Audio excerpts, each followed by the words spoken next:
Good evening everyone. IAS PCS prelims practice series में आपका स्वागत है। आइए प्रैक्टिस करते हैं। क्वेश्चन नंबर फर्स्ट, मंत्री स्तरीय 2+2 वार्ता के संबंध में निम्नलिखित कथनों पर विचार करें। कथन स्टेटमेंट ए, भारत द्वारा ऐसी पहली वार्ता वर्ष 2018 में अमेरिका के साथ की गई। स्टेटमेंट बी, इस द्विपक्षीय वार्ता में दोनों देशों के विदेश मंत्री और गृह मंत्री शामिल होते हैं। स्टेटमेंट सी, भारत द्वारा 2+2 वार्ता का आयोजन अमेरिका के अतिरिक्त जापान, रूस एवं ऑस्ट्रेलिया के साथ किया जाता है। स्टेटमेंट डी, अभी हाल ही में भारत और ऑस्ट्रेलिया के बीच इस वार्ता का आयोजन नई दिल्ली में किया गया। उपर्युक्त में से कौन सा ऑब्लिक से कथन सत्य है ऑब्लिक है? Option number first, statement A, B एवं C. Option number second, statement B, C एवं D. Option number third, statement A, C एवं D. And option number fourth, उपर्युक्त सभी। हमारा सही आंसर होगा option number third, statement A, C and statement D correct है, जबकि स्टेटमेंट बी इनकरेक्ट असत्य हो गया। तो क्यों, आइए समझते हैं। मैं आप लोगों को बता दूं कि 2+2 वार्ता से संबंधित question BPSC Bihar public service commission के द्वारा मेंस के एग्जाम में पूछा गया था। इसलिए आपको 2+2 वार्ता क्या है, भारत किन किन देशों के साथ 2+2 वार्ता का आयोजन करता है, इन सभी पॉइंट्स को ध्यान में रखना है। वर्ष 2018 में भारत पहली बार अमेरिका के साथ 2+2 वार्ता का आयोजन किया। अभी हाल ही में भारत और अमेरिका के साथ 2+2 वार्ता का 5वीं बार आयोजन किया गया। उसके कुछ दिन बाद ही भारत और ऑस्ट्रेलिया के साथ 2+2 वार्ता का आयोजन नई दिल्ली में किया गया। आपको ध्यान में रखना है। ओके, इस द्विपक्षीय वार्ता में दोनों देशों के विदेश मंत्री और रक्षा मंत्री शामिल होते हैं, न कि गृह मंत्री। आपको ध्यान में रखना है। इस स्टेटमेंट को भी पूछा गया है। ओके, भारत द्वारा 2+2 वार्ता का आयोजन जापान, रूस एवं ऑस्ट्रेलिया के साथ किया जाता है। भारत द्वारा 2+2 वार्ता का आयोजन सबसे अधिक बार अमेरिका के साथ किया गया। इस बार जो भारत और अमेरिका के साथ 2+2 वार्ता थी, वह 5वीं वार्ता थी। आपको ध्यान में रखना है, जो कि नई दिल्ली में हुआ। इससे पहले भारत और अमेरिका के बीच 2+2 वार्ता का आयोजन वाशिंगटन डीसी में किया गया। ओके, भारत और जापान के साथ इस तरह की पहली वार्ता 2019 में नई दिल्ली में ही आयोजित किया गया। इसलिए आपको निश्चित रूप से यह ध्यान में रखना है कि भारत 2+2 वार्ता का आयोजन किन किन देशों के साथ करता है। इस 2+2 वार्ता के तहत दोनों देश आपसी सहयोग के मुद्दों पर बातचीत करते हैं। Okay, next question number second, 54वां अंतर्राष्ट्रीय फिल्म महोत्सव के संबंध में निम्नलिखित में से कौन सा ऑब्लिक से कथन सत्य है ऑब्लिक है? कथन स्टेटमेंट ए, इसकी शुरुआत 1952 में की गई। स्टेटमेंट बी, किसी निर्देशक की पहली ही सर्वश्रेष्ठ फिल्म का पुरस्कार रीगर आजाद काया को मिला। स्टेटमेंट सी, शिल्पा शेट्टी को भारतीय सिनेमा में योगदान हेतु विशेष सम्मान प्रदान किया गया। स्टेटमेंट डी, सर्वश्रेष्ठ फिल्म का अवार्ड एंडलेस बॉर्डर्स को मिला। Option number first statement A, B एवं C. Option number second statement B, C एवं D. Option number third statement A, C एवं डी।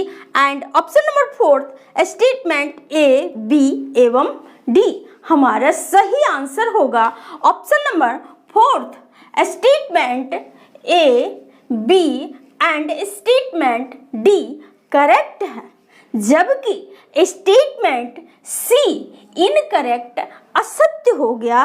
तो क्यों, आइए समझते हैं। 54वां अंतर्राष्ट्रीय फिल्म महोत्सव का आयोजन गोवा में किया गया और इसकी शुरुआत 1952 में हुई और भारत में प्रथम बार इसका आयोजन बम्बई में किया गया। आपको ध्यान में रखना है 2004 में इसका आयोजन गोवा में किया गया और तब से अभी तक अस्थायी रूप से इसका आयोजन गोवा में ही किया जाता रहा है। इस 54वां अंतर्राष्ट्रीय फिल्म महोत्सव में सिनेमा जगत में जीवन पर्यंत योगदान हेतु सत्यजीत रे पुरस्कार हॉलीवुड के निर्माता माइकल डगलस को प्रदान किया गया। श्रेष्ठ अभिनेता का पुरस्कार ईरानी अभिनेता पुरिया रहीमी सैम को मिला और उन्हें पुरस्कार स्वरूप एक रजत मयूर प्रदान किया गया। मैं आप लोगों को बता दूं कि जिस फिल्म को सर्वश्रेष्ठ फिल्म का अवार्ड मिलता है उन्हें अवार्ड के रूप में स्वर्ण मयूर प्रदान किया जाता है। आपको ध्यान में रखना है। ओके, भारतीय सिनेमा में योगदान हेतु माधुरी दीक्षित को विशेष सम्मान प्रदान किया गया, न कि शिल्पा शेट्टी को। आपको ध्यान में रखना है। नेक्स्ट क्वेश्चन नंबर थर्ड, प्रधानमंत्री किसान सम्मान निधि योजना के संबंध में निम्नलिखित में से कौन सा ऑब्लिक से कथन सत्य है ऑब्लिक है? कथन स्टेटमेंट ए, अभी हाल ही में जनजातीय गौरव दिवस के अवसर पर इसकी 15वीं किस्त प्रदान की गई। स्टेटमेंट बी, इसकी शुरुआत दिसंबर 2018 में की गई। स्टेटमेंट सी, इसके तहत प्रतिवर्ष रुपये 3,000 की 3 किस्त लाभ के पात्र किसानों को दी जाती है। स्टेटमेंट डी, सभी किसान तथा संस्थागत भूमि धारक इसके लाभ के पात्र होते हैं। Option number first statement A एवं B. Option number second statement B एवं C. Option number third statement C एवं D. And option number fourth उपर्युक्त सभी। हमारा सही आंसर होगा option number first statement A एवं स्टेटमेंट बी करेक्ट है, जबकि statement C and statement D incorrect असत्य हो गया। तो क्यों, आइए समझते हैं। डियर स्टूडेंट्स, मैं जिस तरह से पीसीएस की डिमांड है और पीसीएस में क्वेश्चन का जो पैटर्न है उसी हिसाब से आपके समक्ष तथ्यों को प्रश्न के रूप में पेश करती हूं और उन तथ्यों से संबंधित कुछ मुख्य पॉइंट्स को आपके समक्ष रखती हूं। आप लोग धैर्यपूर्वक तसल्ली से चीजों को समझें और हर एक पॉइंट्स को ध्यान में रखें ताकि एग्जाम में आपको कहीं कोई परेशानी ना हो।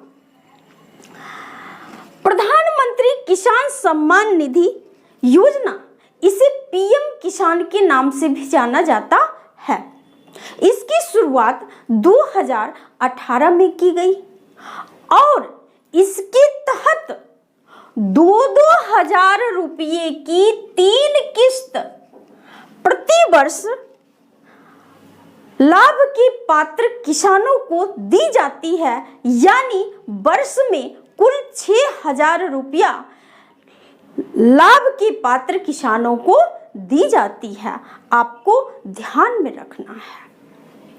अब बात करते हैं कि प्रधानमंत्री किसान सम्मान निधि योजना के पात्र कौन कौन से हैं। इस योजना के तहत पात्र लाभार्थी वे किसान होते हैं जो कि खेती करते हैं और जिनके नाम से अपना जमीन होता है। इस योजना के तहत डॉक्टर, वकील या मंत्री या फिर कोई संस्था जिसके पास भूमि का बड़ा बड़ा भूखंड हो, इसके पात्र नहीं होते हैं।